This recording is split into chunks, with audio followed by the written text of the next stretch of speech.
नमस्कार। आज हमारे पास विश्लेषण के लिए एक बहुत ही दिलचस्प स्रोत है। ये एक काल्पनिक फिल्म वॉर 2 की स्क्रिप्ट का आइडिया है। मतलब 2019 वाली जो हिट वॉर थी, उसका ये एक सोचा गया सीक्वल है। और इसकी टैगलाइन देखिए, इस बार मिशन नहीं, मिशन के पीछे मिशन है। सुनने में ही काफी इंटेंस लगता है। हाँ बिल्कुल, ये टैगलाइन अपने आप में काफी कुछ कह जाती है। कहानी 2025 में सेट है और जाहिर है कबीर इज बैक, ऋतिक रोशन की वापसी। लेकिन इस बार उनका सामना एक ऐसे दुश्मन से है जो सिर्फ तेज नहीं है, बल्कि स्क्रिप्ट कहती है वो कबीर की हर चाल, हर सोच को पहले से जानता है। और ये दुश्मन है जूनियर एनटीआर, जिनका किरदार है रामा। रामा, और स्रोत उसे द रोग पैट्रियट कहता है। ये नाम ही विरोधाभासी है। बिल्कुल, और यहीं ये स्क्रिप्ट दिलचस्प हो जाती है। स्रोत के मुताबिक रामा कोई टिपिकल विलन नहीं है। उसे कबीर का ही एक प्रतिबिंब, एक तरह का आईना दिखाया गया है। आईना मतलब जैसे स्क्रिप्ट में उसका एक डायलॉग है, वो कहता है, मैं देश के लिए लड़ा था, अब देश के खिलाफ लड़ रहा हूं, ताकि देश समझे कि खून से नहीं सच्चाई से चलता है भारत। तो ये किरदार कहानी में एक सीधी सपाट अच्छाई बुराई वाली लाइन को धुंधला कर देता है, एक नैतिक दुविधा लाता है। ओके।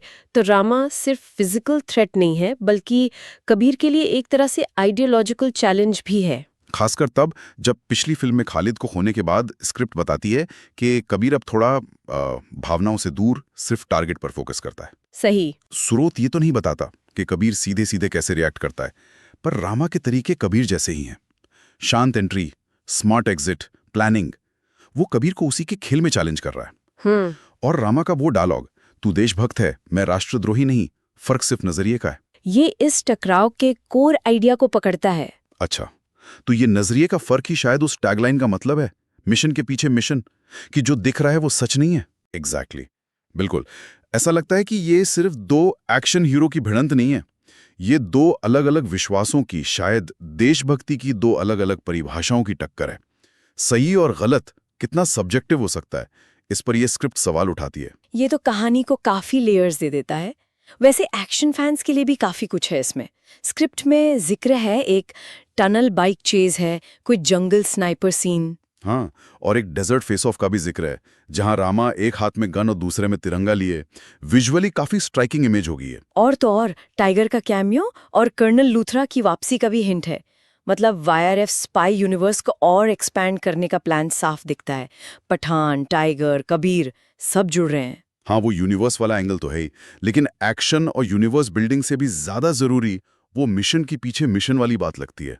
स्क्रिप्ट के क्लाइमैक्स में जाके पता चलता है कि रामा का असली मकसद देश के खिलाफ जाना था ही नहीं। तो फिर क्या था? वो असल में सिस्टम के अंदर छुपी हुई किसी बहुत बड़ी साजिश का पर्दाफाश करने निकला था। सिस्टम के अंदर की साजिश। ओके। स्रोत ये बताता है कि कैसी साजिश, मतलब कुछ करप्ट लोग या पूरा सिस्टम ही सवालों के घेरे में है। स्रोत डिटेल्स में तो नहीं जाता, पर इशारा यही है कि ये गड़बड़ काफी गहरी है, सिस्टम में जड़ें जमा चुकी है। और इससे रामा के सारे एक्शन जो पहले देशद्रोही लग रहे थे, वो एक नए नजरिए से देखे जा सकते हैं। तो फाइनल लड़ाई कबीर और रामा के बीच नहीं होती है, पर उसका रूप बदल जाता है। आखिर में ये उन दोनों की मिलकर सिस्टम के उन खराब एलिमेंट्स के खिलाफ लड़ाई बन जाती है। वाह, ये तो बहुत बड़ा ट्विस्ट है। और फिर अंत में कबीर का वो डायलॉग कि जिसे देशद्रोही समझा गया, वो असल में देश का सबसे बड़ा रक्षक निकला। अब ये वॉर खत्म नहीं, शुरू हुई है। ये तो पूरी कहानी को एक नए लेवल पर ले जाता है, और स्क्रीन पर सिर्फ वॉर रिटर्न्स लिखा आता है, मतलब अगले पार्ट की तैयारी। सही कहा। ये एंडिंग इस बात पर मोहर लगा देती है कि रामा विलन नहीं, शायद एक एंटी हीरो था। रास्ता अलग, पर मंजिल शायद मंजिल एक ही थी। तो कुल मिलाकर ये स्रोत एक ऐसी वॉर 2 की तस्वीर पेश करता है जो सिर्फ धमाकेदार एक्शन और स्टाइल नहीं, बल्कि विचारों, नजरियों और सिस्टम पर भी सवाल उठाती है। ऋतिक रोशन वर्सेस जूनियर एनटीआर, ये कास्टिंग ही अपने आप में एक इवेंट है, और उसके साथ ये कहानी एक दमदार पैकेज लगता है। बिल्कुल।